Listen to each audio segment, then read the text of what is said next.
President of the United States on the streets of Dallas on November 22, 1963. If the presidency of the United States is being decided by bullets fired from rifles rather than ballots cast by citizens, we have indeed been taken over by a whole new form of government. A growing majority of Americans refuse to accept the official version of events, that a lone assassin murdered their president. Those of us who want the truth, want to really learn what happened here, keep asking these questions, because it tells a lot about ourselves, about our values, and ultimately the direction of our country. New information about Kennedy's murder continues to emerge, confirming that the truth has been withheld from the American people. We're very lucky that there at least are people who individually have now convinced the vast majority against the mainstream media that the Warren Commission got it wrong.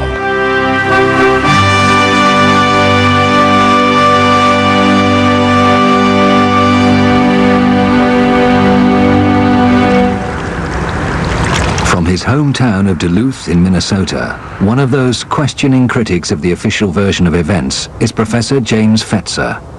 The resurgence of interest in the death of JFK had repercussions when Congress passed the JFK Records Act in 1992 that created a 5-civilian-member board entrusted with the responsibility to review and declassify documents that were held by the CIA, the Secret Service, the Office of Naval Intelligence, and so forth. We know from its own report that it had some significant failures. For example, and the Secret Service, which deliberately destroyed motorcade records that would have revealed that the motorcade in Dallas was a travesty, a violation of at least 15 different Secret Service policies for presidential protection. This behavior on their part raises the most serious and disturbing questions about their complicity in the entire affair. From the moment he arrived in Dallas, the president's protection was suspect, according to Vince Palomara, a Secret Service expert.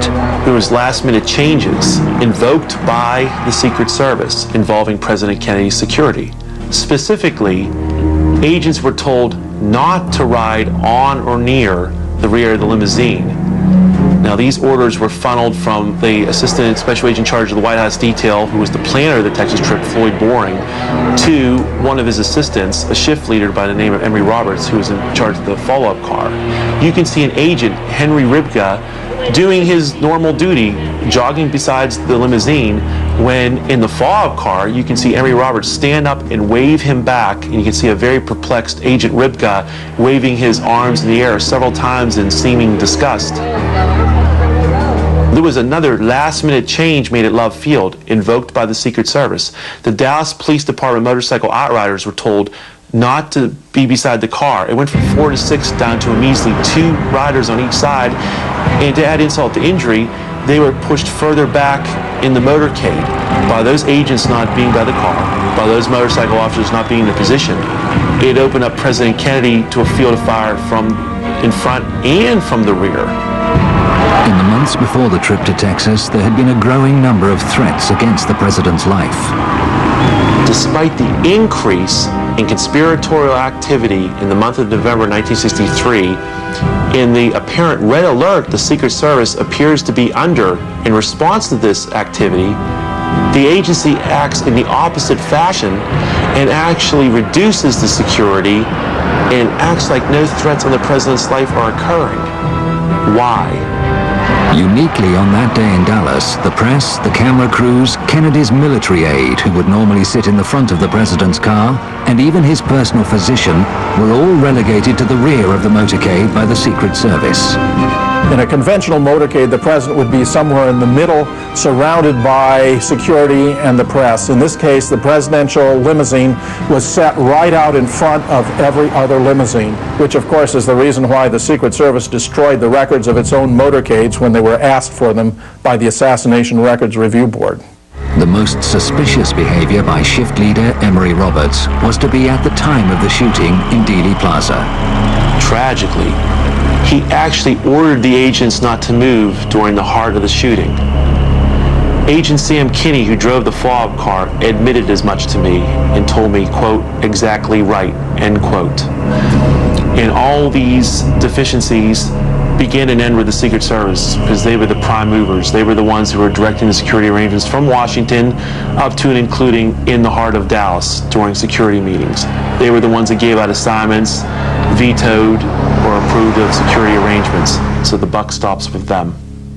At Parkland Hospital after the president's death, the media were reporting that the fatal shots had come from in front of the presidential car. A press conference was conducted by Acting Press Secretary Malcolm Kilduff at 1:30 after the president had been pronounced dead at 1 o'clock. Malcolm Kilduff explained that it had been a simple matter of a bullet right through the head while pointing to his right temple and attributing that finding to Admiral George Berkeley, who was the president's personal physician. This wound to the right temple and another wound to the throat, 3 different times described as a wound of entry, were widely broadcast on radio and television that afternoon. They were quickly suppressed because, of course, they contradicted the official government account, which was that 3 shots had been fired, all of them from above and behind. Connie Kritzberg was a reporter for the Dallas Times-Herald on November 22, 1963. A couple of hours after the assassination, she did a phone interview with 2 of the principal doctors who had tended Kennedy. I talked to Dr. Kim Clark, who was head of neurosurgery at Parkland Hospital, and Dr. Malcolm Perry. So I asked how many wounds were there in the president, and I was told Dr. Kim Clark said there was a gaping wound in the back of the head, and Dr. Perry said the wound I was working on was an entrance wound in the neck. And I asked him where it was located. I asked him, was it below the Adam's apple? He said, yes, it was in the midline, in the front of the neck, below the Adam's apple. And he said 3 times that it was an entrance wound from the front. And so I wrote a very simple story, only about 12 inches long as we measured stories, and turned it in. The next morning, Connie found the story she filed had changed. I found in the story, in about the 3rd paragraph, there had been a very unprofessional sentence inserted. It said, a doctor admitted there was possibly 1 wound. So I was very upset. I called the city desk and I talked to one of the assistant city editors whom I respected quite a bit, and I said, who changed my story? Who put in that sentence? And he immediately knew what I was talking about. He said, the FBI. A story couldn't be printed that there was more than 1 shot and that 1 came from the front. It had to be altered, no matter how crudely, to conform to the official story that there were 3 shots from 1 place, from 1 man, and it was only 1 man who committed the murder. Confirmation of what Connie was told by Dr. Perry comes from one of his colleagues who also attended the fatally wounded president at Parkland Hospital, the late Dr. Charles Crenshaw. Prior to the tracheostomy performed by Dr. Perry, I observed in the lower third of the neck a small, rounded, well-demarcated entrance wound. This was obliterated by the tracheostomy in that Dr. Perry made the tracheostomy incision through the entrance wound. Different parts of the tissues were spread. He then made the incision into the trachea and through the hole that had previously been made by the entrance of the bullet. The tracheostomy was put in place. Radio reports from Dallas that afternoon mentioned the small round wound of entry in the front of the president's neck. They were heard by the late Dr. Robert Livingston, who was then scientific director of the National Institute for Mental Health. The reports had been that the president had been shot from the rear from the 6th floor of the Texas School Book Depository building. And the evidence at hand from the Parkland Hospital doctors of a small, neat wound in the neck was contradictory to that, or at least complementary to that, in the sense that it required that there be a shot from in front, so that if he were shot from the rear, he was also being shot at the same time from in front. So I wanted to tell whoever was going to do the autopsy about that, and so I telephoned Bethesda Naval Hospital. The officer of the day I knew, and he put me quickly through to Dr. James Humes, who was going to head the autopsy team. He was very cordial, and we had a good conversation, brief. He had not heard about the neck wound. I told him that it was important because it was a wound of entrance, and I told him that it should be explored completely for its track and to find any bullet or fragments of bullets that would remain, and particularly emphasized that it had to be a frontal wound since there was no tearing of the tissues. He left the telephone momentarily and came back and said, "Dr. Livingston, I'm sorry I can't continue this conversation. The FBI won't let me." Humes later claimed he only learnt about that bullet wound after the autopsy from one of the Dallas doctors. He never examined it. I'm absolutely certain about that telephone call. I'm sure that Dr. Humes got a clear impression from me about the neck wound representing a wound of entrance.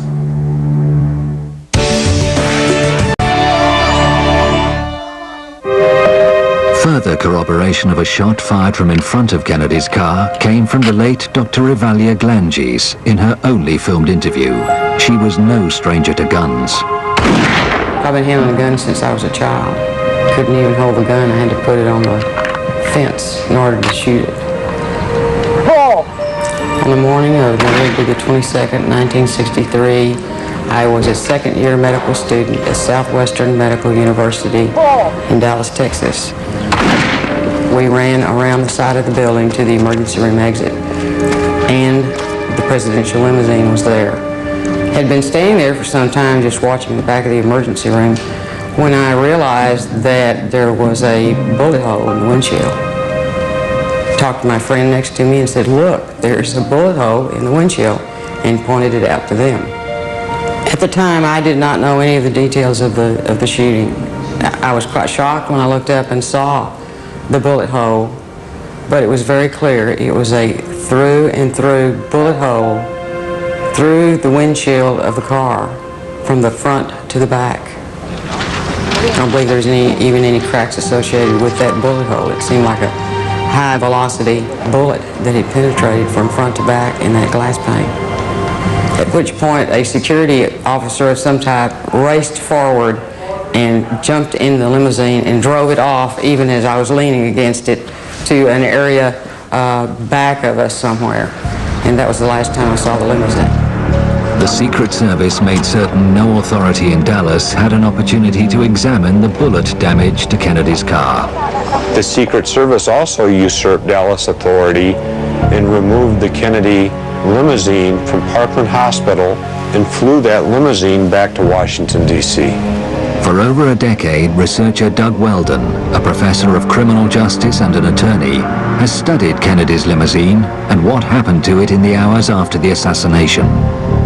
Just as the president's body in an autopsy could have given us many answers, a thorough study of that limousine at that time without evidence being tampered with would also have given us many important answers as to what really happened. But on arrival in Washington, damage to the limousine was noted. Charles Taylor Jr., the Secret Service agent who had accompanied Samuel Kinney in driving the vehicle to the White House garage from Andrews Air Force Base, noted in his report that of particular significance, just left to center of the windshield was a small hole from which it appeared that bullet fragments had been removed. Nick Prunspy, a United States Police Park officer, also had an opportunity to take a look at the vehicle while it was in the White House garage. He noted that there was a small hole in the windshield, and based upon his many years of experience as a police officer, he noted that that hole had been caused by a bullet. Over the ensuing days, the car was scrutinized in the White House garage by a number of people. But one day was different. If one examines the White House garage logs, it is very interesting that in the late evening of November 24th, 1963, and the entire day of November 25th, 1963, not one person is listed as having come in to the White House garage to have any contact with the limousine. Rumors circulated at the time always denied that the presidential car was secretly flown from Washington to the Ford Motor Company in Dearborn, Michigan, for the removal of its damaged windshield. It is very clear that the only mode of transportation that could have been used to transport the limousine from Washington, D.C. to the Dearborn plant would have been via airplane. There are several airports in the Detroit area.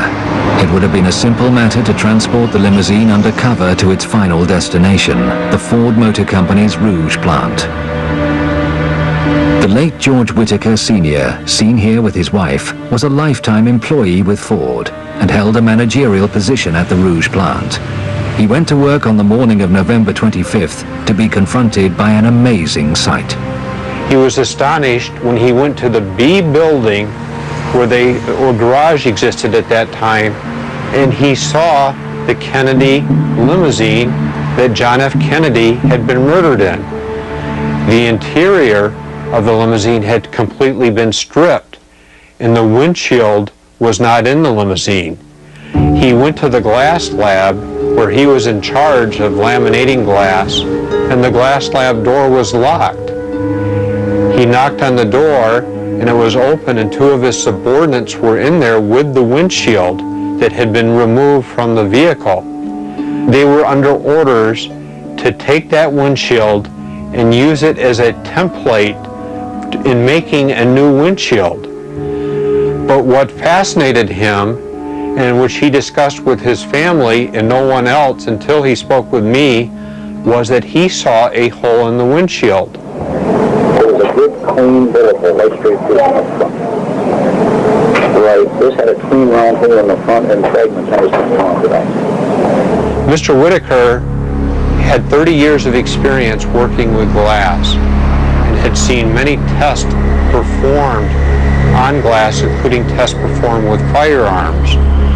He described that hole as being in the same location that Charles Taylor Jr. of the Secret Service had described the hole in his report. And of course, without knowing that anybody had observed it before then, but he also was absolutely 100% convinced that that shot had to emanate from the front of the Kennedy limousine, thus indicating that a shot had been fired from the front, to his mind, to 100% certainty. I asked him what had happened to the original windshield. His answer to me was, "We scrapped it." I said, "You destroyed it?" And he says, "That's right. Our orders were to scrap that windshield." After George Whitaker died in 2001, this statement was found amongst his possessions, reaffirming for future generations exactly what he had told Doug Weldon 8 years previously. This document was discovered, and for me, it gave the final stamp of approval that what he told me on that August day in 1993 was in fact the truth of what really happened.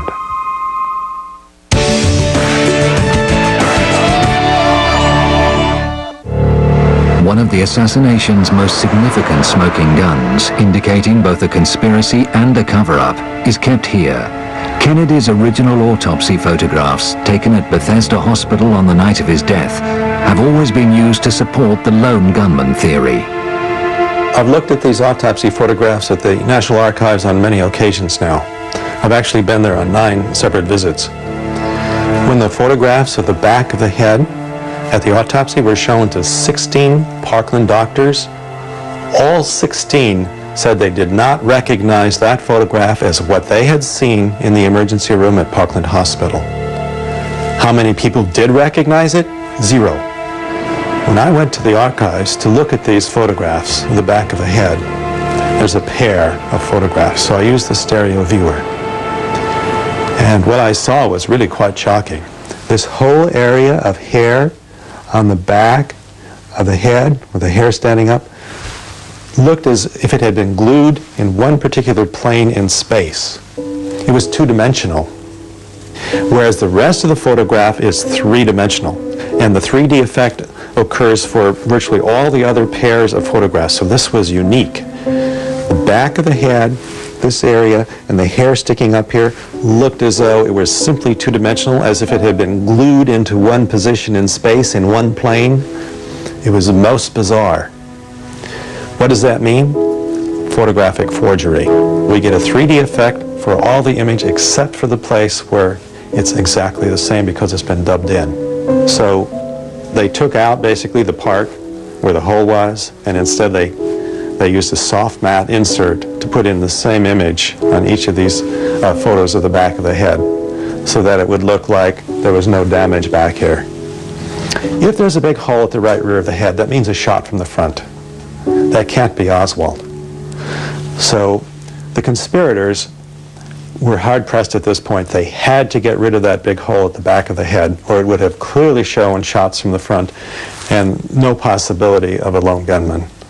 Remarkable testimony regarding the autopsy photographs comes for the first time from veteran World War II photographer Joe O'Donnell.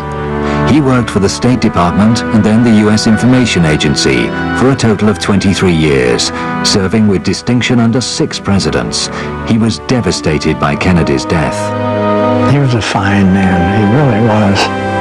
And I hate to say it, but I really loved him. I really did. Wonderful person. A close colleague of Joe's for many years was the late Robert Knudsen, a Navy photographer who was permanently attached to the White House.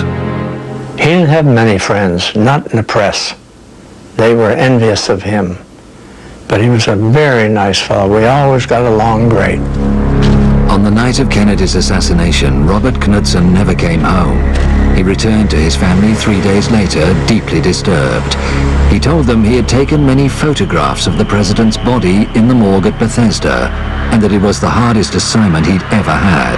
He said the Secret Service had controlled all of the film. A few days after the assassination, I was at the White House in the press room, and Knudsen came to me, and he said, Joe, I have something I want to show you.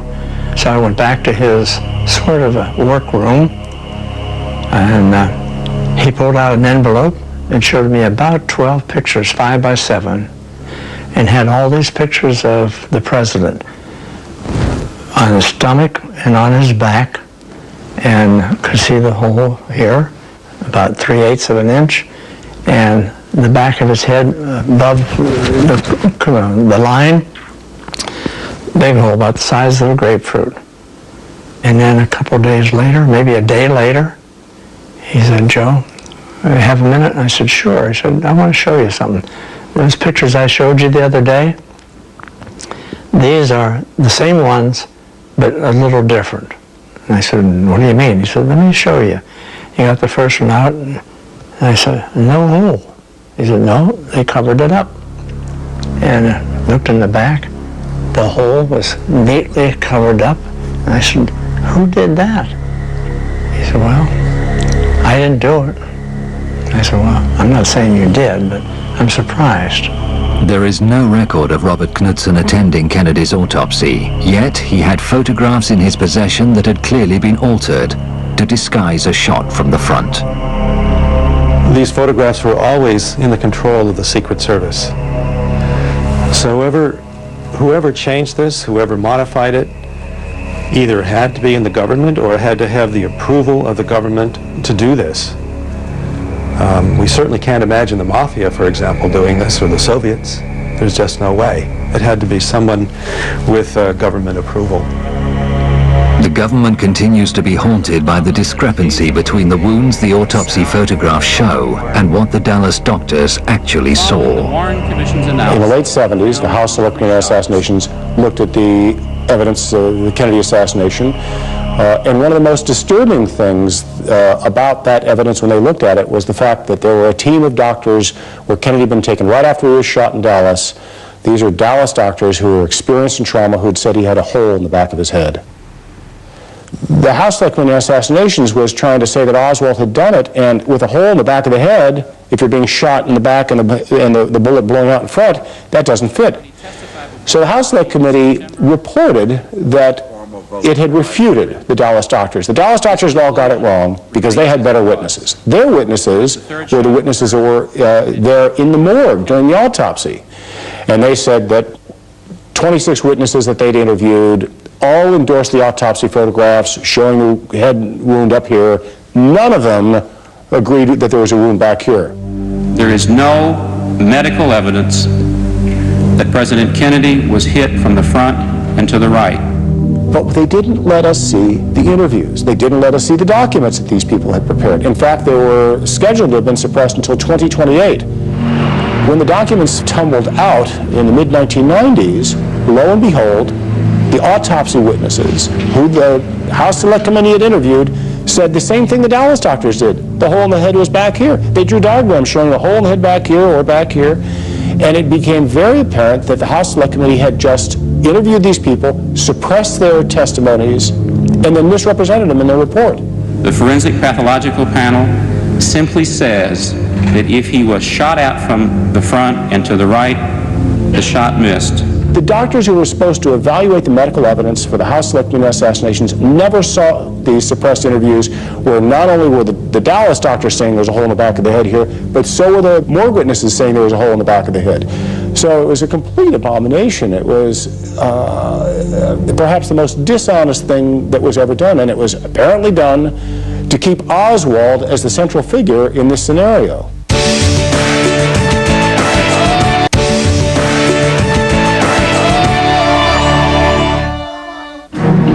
As the cover-up of Kennedy's murder slowly unravels and the true picture unfolds, new smoking guns are revealed.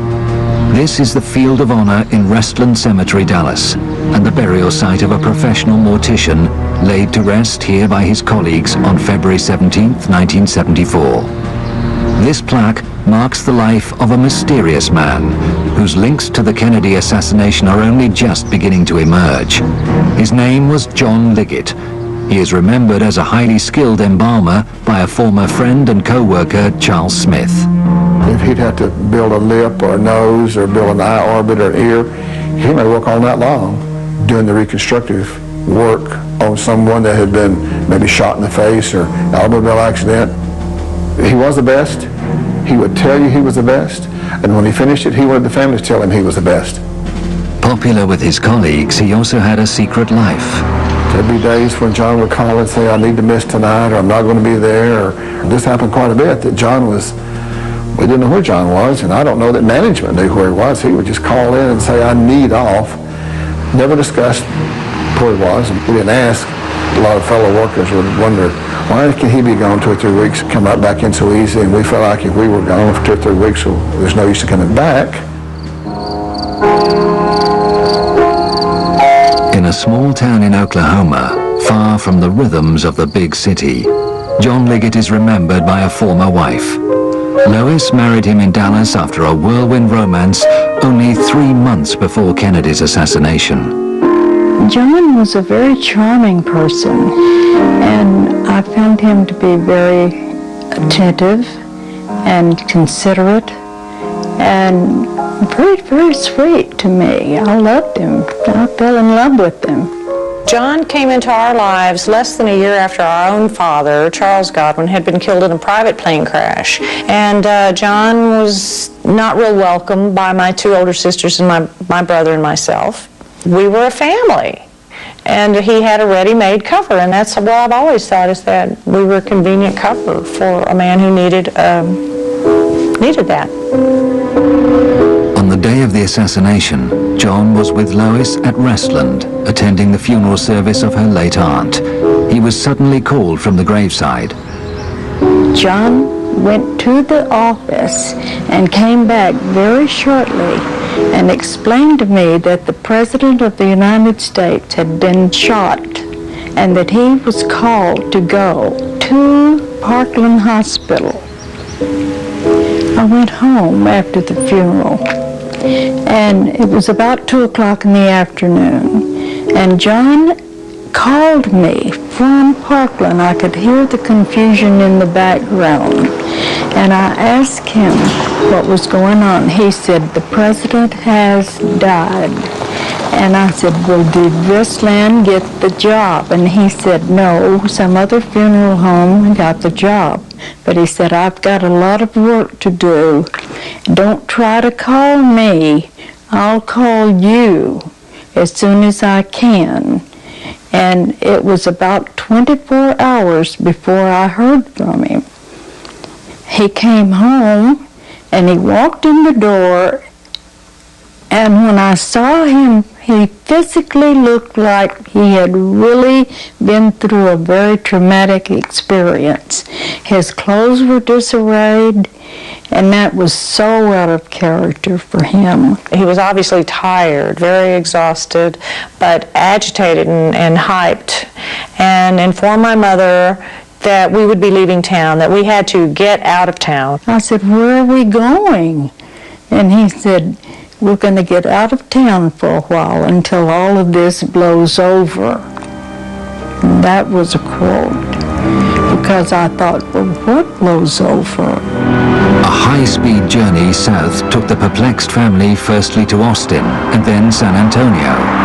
John made brief stops en route to have huddled conversations with various contacts. Throughout this journey, there were conversations that went on between John and his relatives and friends that I did not feel like I was privy to.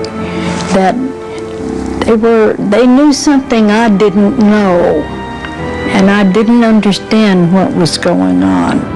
In the early hours of Sunday morning, November 24th, the family finally checked into a motel near Corpus Christi. John had a further meeting, this time with his elder brother, Malcolm. Here again, they had conversations that made me feel like I didn't belong, that they knew something I didn't know. I don't know why we were there, but it seemed to be very important to John that we were there. I do recall that every time I would see John in the room there, he was seated on the end of the bed, watching the television, and very intently watching the news, and chain smoking, because he did chain smoke. And when John was nervous, he had a little bit of a nervous tick in his cheek, which I always knew that he was a little nervous there. That's when he saw Oswald killed by Jack Ruby. He's been shot. He's been shot. Eddie Oswald has been shot. The minute he saw that, he looked at me and said, everything's okay now, and you could just see his face. He was like all the pressure had been taken off of him. All of a sudden he was like, sigh of relief, let's go, we can go home now. It was basically, pack your things, come on, we're leaving, now we can go. We went back to Dallas, and everything went back to normal as everything could be under those conditions of the president's death. But their lifestyle changed. After the assassination, John seemed to come into a lot of money. The family moved into a luxury home, and Liggett became a big-time gambler, hosting some of the wildest poker parties in Dallas. The whole lifestyle from the moment John Kennedy was shot was just one chaotic thing after another. Either the police were involved in something he was doing, or his gambling was involved in something he was doing. It was just way over my head. The company he kept, the people, the pressure, it was just more than I could take. There was an occasion that my sister, Benny, and my mother both recall of a visit from one of John's rather eccentric friends from New Orleans. And he was a rather freakish character, and my sister claims that we made merciless fun of him, the kids, my brother, my sisters, because he was rather odd with the painted on eyebrows and the wig. He was a rather freakish man. John said to us that this was a friend of his from the Civil Air Patrol, that they had been in Civil Air Patrol together. And we believe this was David Ferrie. David Ferrie was a prime suspect in the 1967 Garrison investigation into Kennedy's assassination. He was found dead in his New Orleans apartment before he could be interrogated. I really believe that John Liggett was somehow involved in the John F. Kennedy assassination. I think his role was to do something with the body. To the body, how alter it, fix it, I have no idea. Now, he may have even gone with it to Bethesda. He had plenty of time to do that. I think his job was to do something with that body of John F. Kennedy. Liggett's lifestyle led Lois to divorce him in 1966. They both remarried but remained close. In 1974, out of the blue, Liggett was arrested for attempted murder.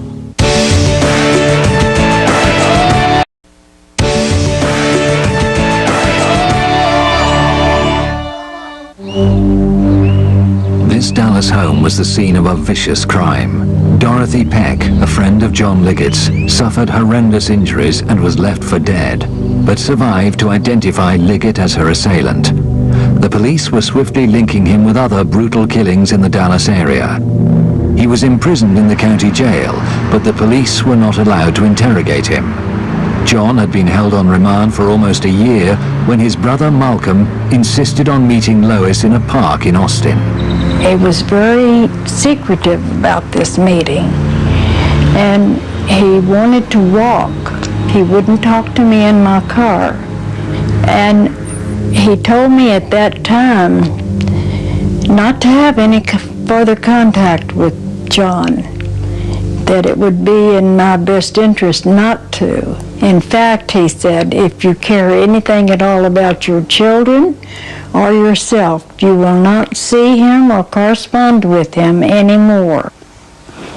And I think that Malcolm felt that if I talked to John, John would tell me something that either Malcolm or someone Malcolm knows didn't want John to tell me. And I really believed that. I was so frightened by this action that I moved to Lubbock, Texas. And a few weeks later, I had a phone call from a friend there who told me that John had been shot in the back and was dead. On the morning of February the 14th, 1975, Liggett was being transferred with other prisoners from the courthouse in downtown Dallas to the nearby county jail. The police vehicle had entered the garage when Liggett, using a hidden key, slipped out of his handcuffs and made a bid for freedom. A single shot in the back, fired by a sheriff's deputy, killed him instantly. I feel like Malcolm knew that there was something that was going to happen. I feel that he knew more than he was saying to me. And it frightened me for myself and for my children. But the mysteries do not end with Liggett's death. In 1992, Deborah, for the first time, met Leona, John's wife at the time he died. Although reluctant to talk, Leona recounted a visit to Restland to view Liggett's body prior to burial. She came out from East Texas to Dallas, and she was shocked and surprised because to her, this was not John. It wasn't John there.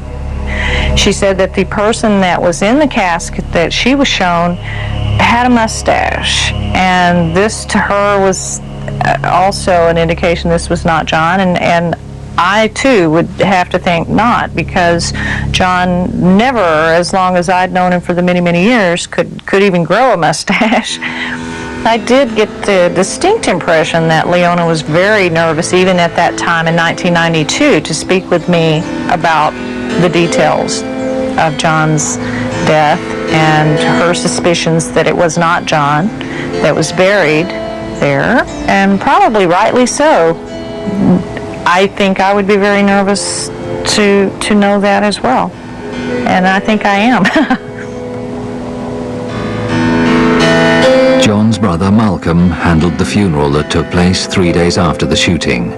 John's former colleague Charles Smith was there. There's no doubt the person that we handled the funeral for, the person that we embalmed, the person that I helped dress and we put in the casket and handled the funeral service for, that was John Melvin Liggett. That was a John Liggett that we knew for several years prior to this incident happening. But the story does not end there. After his divorce from Lois, John worked in Las Vegas for 3 years as a dealer. He had close contacts there. Recently, Lois was on vacation in Vegas with her grandchildren when she had the most extraordinary experience. We were in a casino, and I saw someone that looked exactly like John Liggett. And he turned around and looked at me and heard me call one of my grandchildren's names. And when I did, he looked at her. And he looked back toward one of the people that worked with him, turning his back to me, and said something to him about me because he pointed back of himself toward me. But we didn't stay around to find out if that was John or not. I was pretty shaken by it. I really felt like from the back of his head, and when he turned around and faced me, I thought it was John Liggett. So it wouldn't surprise me a bit in the world if he were in Vegas. In fact, that's the most logical place I can think of that he would be. Lois and Deborah's suspicions about John Liggett's ties to the assassination are reinforced by a photograph that has emerged in recent times. It was taken at Jack Ruby's Dallas nightclub, The Carousel, prior to the assassination and Ruby's shooting of Oswald. Obviously, one would recognize Jack Ruby. Immediately to his right is John Liggett's brother, Malcolm Liggett. His wife, Suzanne, the blonde, to his right. We met her several occasions that she was at our home. The last I recall seeing Malcolm Liggett was at my mother's residence in Dallas, and this was at the time that John was still in jail in Dallas. The woman with the dark hair and the black dress in the center of the photograph is Iris Campbell. Not at the time of this photograph, but years later, my mother met Iris when they were living in West Texas, out in Lubbock. My mother was a member of the Episcopal Church, St. Paul's, there in Lubbock. And Iris came in one day and had expressed an interest in becoming an Episcopalian and joining the church. And she and my mother became very dear friends, and later also became my daughter's godmother. For a few years there, she was in and out, in close contact with my mother, came and visited frequently, and then disappeared, basically just disappeared. And I've not seen Iris Campbell, and neither has my mother, for many, many years. She just kind of faded out. Prior to seeing this photograph, I was unaware of any connection between the people that I do know and Jack Ruby. And it does put them in context then as acquaintances of Jack Ruby's. I really think that maybe John had something to do with government business. I really believe his death had something to do with the John F. Kennedy connection. What exactly, I don't know, but I believe it. Much may still remain obscure, and many questions wait an answer.